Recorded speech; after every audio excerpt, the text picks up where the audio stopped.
Halo teman-teman, kali ini kita akan membahas performa keuangan perusahaan Ralls dengan pendekatan investasi fundamental yang diambil oleh investor legendaris, Warren Buffett. Mari kita lihat pertumbuhan pendapatan perusahaan Ralls dalam 1 tahun terakhir. Total pendapatan mereka pada tahun ini sebesar 2,734 triliun, menurun sebesar minus 10,3% dari tahun sebelumnya. Jika kita melihat dari rata-rata pertumbuhan pendapatan mereka dalam 5 tahun terakhir, tercatat sebesar minus 13,7%. Dengan demikian, dapat disimpulkan bahwa pertumbuhan pendapatan mereka mengalami penurunan. Selanjutnya, mari kita lihat bagaimana performa perusahaan Ralls berdasarkan laba bersih.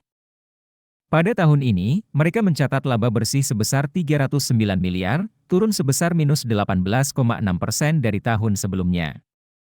Jika melihat dari rata-rata laba bersih mereka dalam 5 tahun terakhir, tercatat turun sebesar minus 11,4%. Dari data ini, dapat disimpulkan bahwa performa laba bersih perusahaan juga mengalami penurunan. Sekarang, mari kita tinjau profitabilitas perusahaan Ralls berdasarkan gross profit margin dan net profit margin. Gross profit margin mereka meningkat dari 49,5% menjadi 52,1% tahun ini. Namun, net profit margin mereka turun dari 12,1% menjadi 11,3%. Meskipun ada peningkatan pada gross profit margin, tapi penurunan pada net profit margin perlu diperhatikan. Bagaimana dengan return on asset, ROA, dan return on equity, ROE, perusahaan? ROA Ralls tahun ini sebesar 6,6%, turun dari 7,3% tahun lalu. Kemudian, ROE mereka sebesar 8,7%, turun dari 10,1% tahun lalu. Perlu diperhatikan bahwa penurunan ROA dan ROE menandakan penurunan efisiensi perusahaan dalam memanfaatkan aset dan ekuitas mereka. Untuk melihat posisi kesehatan keuangan perusahaan, kita dapat melihat rasio debt to equity mereka.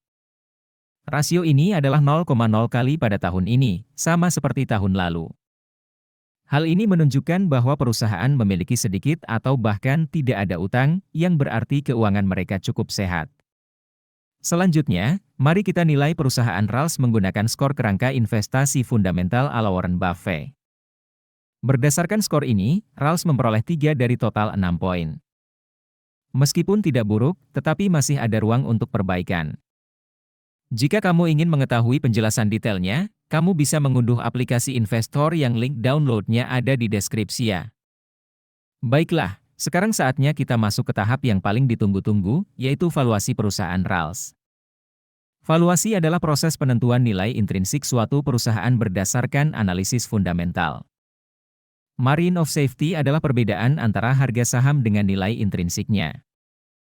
Ketika harga saham berada di bawah nilai intrinsik, itu berarti terdapat margin of safety. Harga saham Ralls saat ini adalah 488. Berdasarkan valuasi menggunakan PB Band Standard Deviation dalam 5 tahun terakhir, nilai intrinsik perusahaan Ralls sebesar 740. Dengan demikian, terdapat margin of safety saat ini sebesar 34,0%. Selanjutnya, berdasarkan valuasi menggunakan P-Band Standard Deviation dalam 5 tahun terakhir, nilai intrinsik perusahaan Ralls mencapai 1066. Dengan demikian, terdapat margin of safety saat ini sebesar 145,8%. Nah, itulah penjelasan mengenai performa keuangan perusahaan Ralls berdasarkan analisis fundamental. Kamu sebagai investor, disarankan untuk melakukan analisis lebih lanjut dan bertanggung jawab atas setiap keputusan yang kamu buat. Keep learning and happy investing!